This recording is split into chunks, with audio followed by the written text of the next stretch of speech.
Selamat siang, perkenalkan nama saya Jessica Florence dan teman saya Elisa Kusuma Mahayani akan mulai menjelaskan tentang apa itu budaya organisasi. Selamat menyaksikan.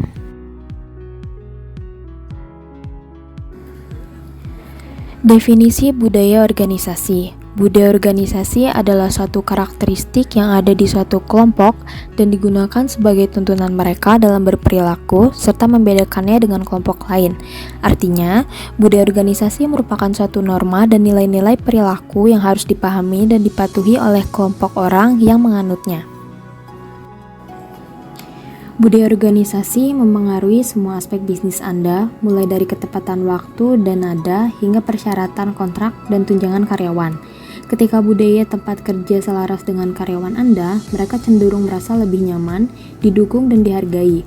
Perusahaan yang mengutamakan budaya dan juga dapat mengatasi masa-masa sulit dan perubahan lingkungan bisnis dan menjadi lebih kuat. Budaya adalah keuntungan utama dalam hal menarik bakat dan mengungguli kompetisi. 77% pekerja mempertimbangkan budaya perusahaan sebelum melamar, dan hampir setengah dari karyawan akan meninggalkan pekerjaan mereka saat ini untuk kesempatan bergaji rendah di organisasi dengan budaya yang lebih baik. Selanjutnya, terdapat karakteristik esensi budaya organisasi. Yang pertama, kemampuan beradaptasi. Sejauh mana karyawan didorong untuk menjadi inovatif dan fleksibel, serta dapat mengambil resiko dan dapat bereksperimen.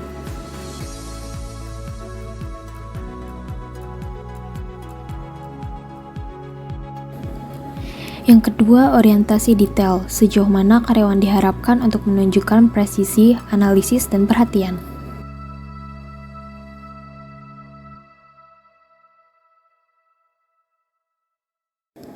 Yang ketiga, orientasi hasil. Sejauh mana manajemen berfokus pada hasil daripada teknik dan proses yang digunakan untuk mencapainya.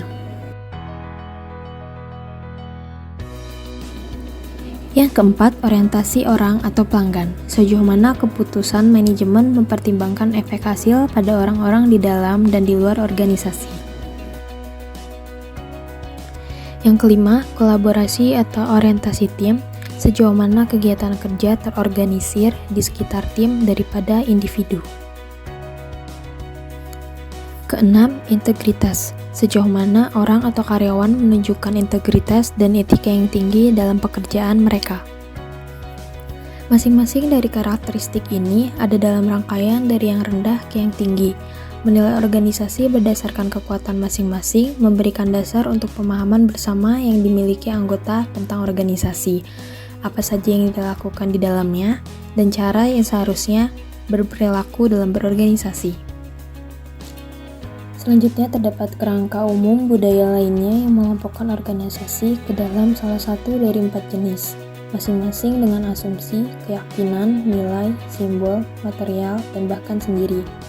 Yang pertama terdapat klan, merupakan budaya yang didasarkan pada afiliasi manusia, ketertarikan nilai karyawan kerjasama, kepercayaan, dan dukungan. Yang kedua ada adorkasi, yaitu sebuah budaya yang didasarkan pada perubahan, pertumbuhan nilai karyawan, variasi, perhatian terhadap detail, stimulasi, dan otonomi. Yang ketiga terdapat pasar, sebuah budaya berdasarkan prestasi, karyawan yang menghargai komunikasi, kompetensi, dan persaingan. Yang keempat ada hierarki, sebuah budaya berdasarkan stabilitas, karyawan yang menghargai komunikasi, formalisasi, dan rutinitas.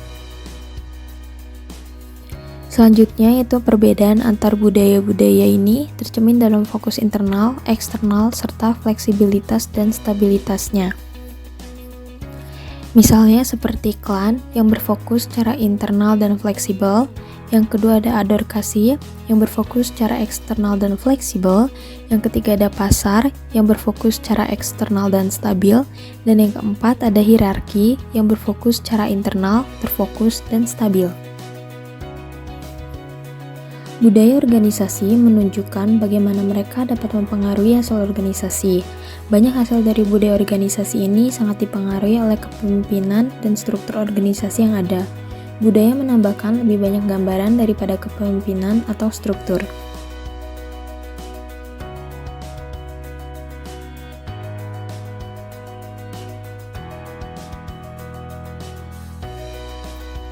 Untuk memeriksa budaya organisasi menggunakan kerangka kerja, misalnya Organizational Culture Inventory, mengkategorikan budaya menjadi 3 kategori, diantaranya seperti yang pertama ada konstruktif kultur atau budaya konstruktif yang menghargai afiliasi, dorongan, dan prestasi. Yang kedua terdapat pasif defensif atau budaya pasif defensif yang menghargai akuntabilitas, mencari validasi dan persetujuan dari orang lain dan bersifat konvensional.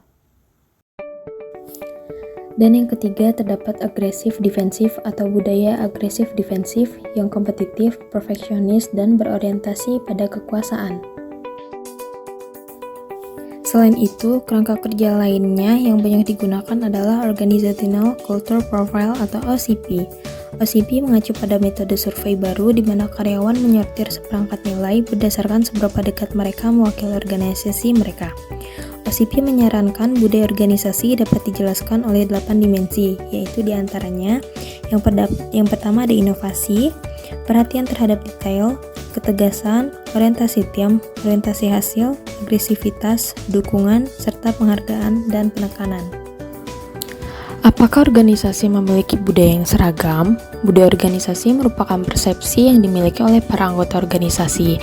Pernyataan tentang budaya organisasi hanya berlaku jika individu dengan latar belakang yang berbeda atau pada tingkat yang berbeda dalam organisasi menggambarkan budaya dalam istilah yang sama.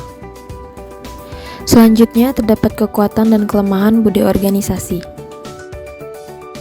Sangat sulit untuk mengetahui kekuatan dan kelemahan budaya organisasi karena jika kebanyakan karyawan memiliki pendapat yang sama tentang misi dan nilai-nilai organisasi, maka budayanya kuat. Jika pendapat sangat bervariasi, maka budayanya lemah.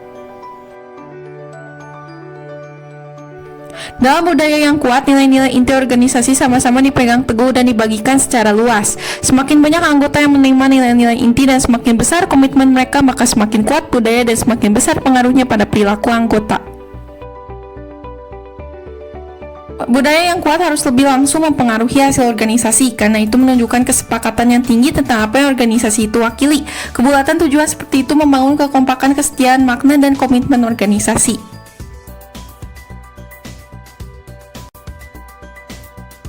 Faktor yang menciptakan dan mempertahankan budaya organisasi. Penciptaan budaya terjadi dalam 3 cara. Yang pertama, pendiri hanya memperkerjakan dan mempertahankan karyawan yang berpikir dan merasakan hal yang sama. Lalu yang kedua, mereka mensosialisasikan karyawan terhadap cara berpikir dan perasaan mereka. Yang ketiga, milik para pendiri perilaku mendorong karyawan untuk mengidentifikasi dengan mereka dan menginternalisasi keyakinan mereka, nilai, dan asumsi.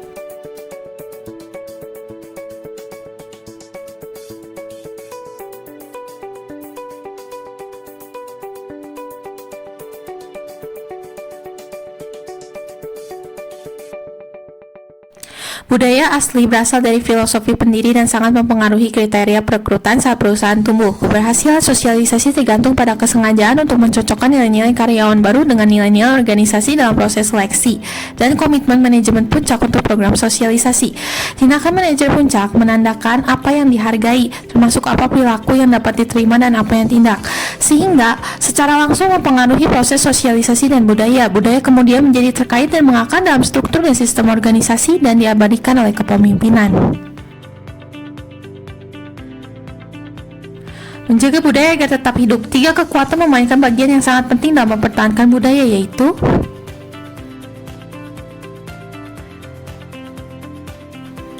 yang pertama yaitu seleksi. Tujuan eksplisit dari proses seleksi adalah untuk mengidentifikasi dan merekrut individu dengan pengetahuan, keterampilan, dan kemampuan untuk bekerja dengan sukses.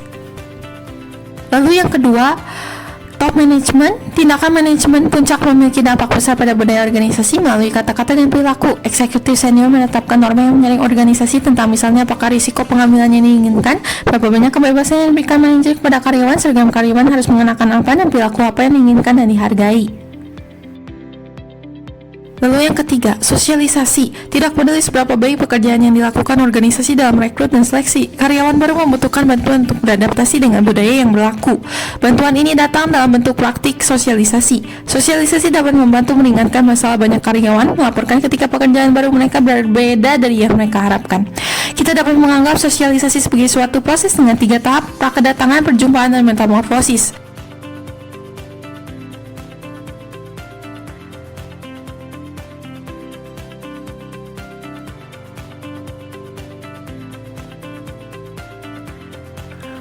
Kode Eksibit 15.4 memiliki sebuah berdampak pada produktivitas kerja karyawan baru, komitmen terhadap tujuan organisasi dan keputusan untuk tetap bersama organisasi. Proses seleksi dapat membantu menginformasikan calon karyawan tentang organisasi secara keseluruhan. Setelah masuk ke organisasi, anggota baru masuk encounter stage tahap pertemuan dan menghadapi kemungkinan bahwa harapan tentang pekerjaan akan rekan kerja, bos, dan organisasi secara umum. Rekrutmen, seleksi, dan sosialisasi yang tepat, misalnya memberikan perhatian jawab pekerjaan yang realistis, harus secara signifikan, bersamaan dengan mendorong ikatan persahabatan dalam organisasi. Pendatang baru lebih berkomitmen ketika rekan kerja yang ramah membantu mereka mempelajari seluk-beluknya. Opsi masuk sosialisasi. Ada formal versus informal. Semakin banyak karyawan baru dipisahkan dari pengaturan kerja yang sedang berlangsung dan dibedakan dalam beberapa cara untuk memperjelas peran pendatang barunya.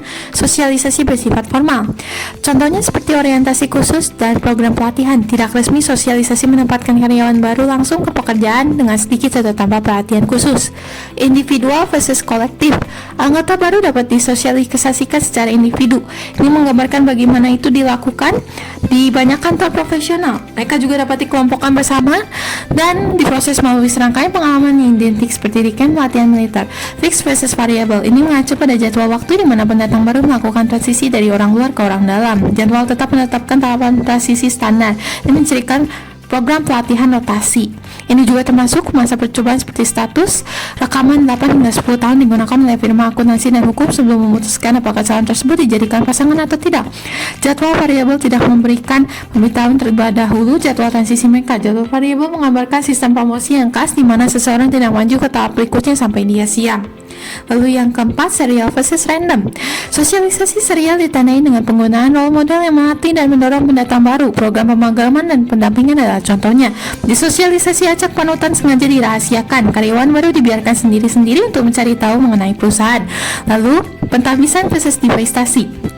Sosialisasi penanaman modal mengasumsikan kualitas pendatang baru dan kualifikasi adalah bahan yang diperlukan untuk keberhasilan pekerjaan, sehingga kualitas dan kualifikasi dikonfirmasi dan didukung. Sosialisasi divestasi mencoba menengahkan karakteristik tertentu dari rekrutmen, sehingga dapat melewati divestasi sosialisasi untuk membentuk mereka ke dalam peran yang tepat.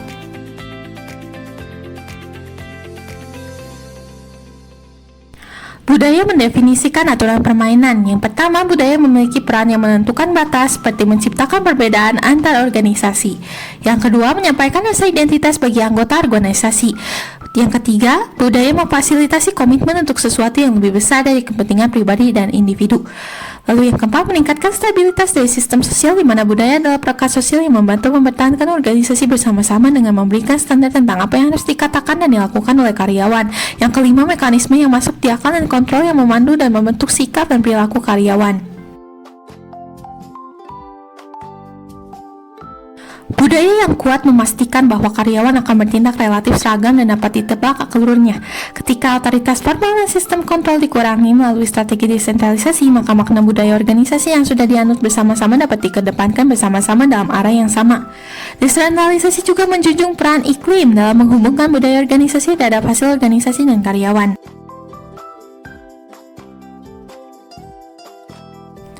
Dimensi etis kebudayaan. Budaya organisasi tidak netral dalam orientasi etisnya.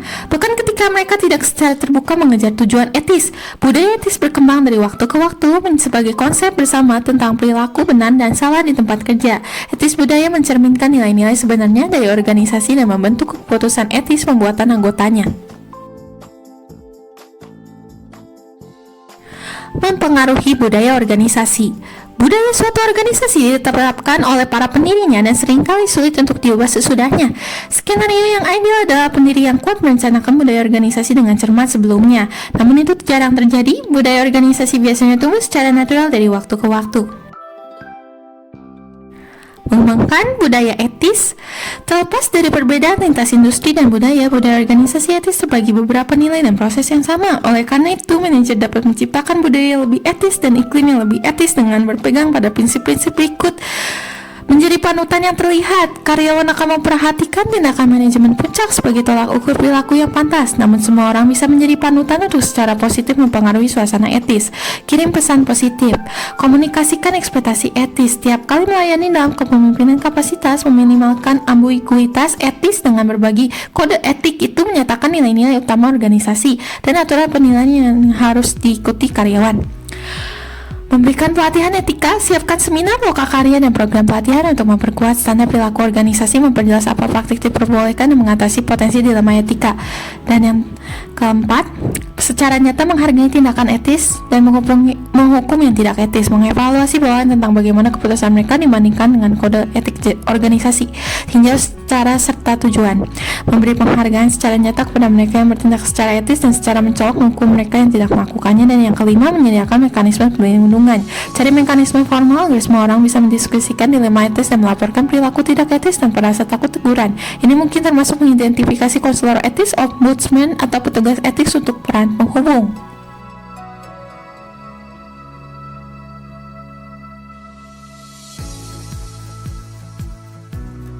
Ketika manajemen puncak menekankan nilai-nilai etika yang kuat, supervisor lebih cenderung mempraktikkan kepemimpinan etis. Ekspektasi yang jelas ditransfer ke karyawan lini yang menunjukkan tingkat perilaku menyimpang yang lebih rendah dan tingkat kerjasama dan bantuannya lebih tinggi. Mengembangkan budaya positif. Pada awalnya menciptakan budaya positif mungkin terdengar sangat naif atau seperti konspirasi di gaya Dilbert. Nilai budaya organisasi yang positif membangun kekuatan karyawan, memberikan penghargaan lebih dari hukuman, dan mendorong vitalisasi dan pertumbuhan individu. Lalu budaya organisasi yang positif, sebuah budaya bahwa nilai-nilai membangun kekuatan karyawan, memberi penghargaan lebih dari yang menghukum, dan mendorong vitalitas dan pertumbuhan individu yang menua.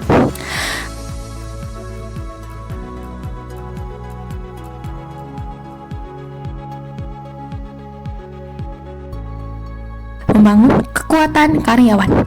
Meskipun budaya organisasi yang positif tidak mengabaikan masalah, hal itu menekankan untuk menunjukkan kepada pekerja bagaimana mereka dapat memanfaatkan kekuatan mereka.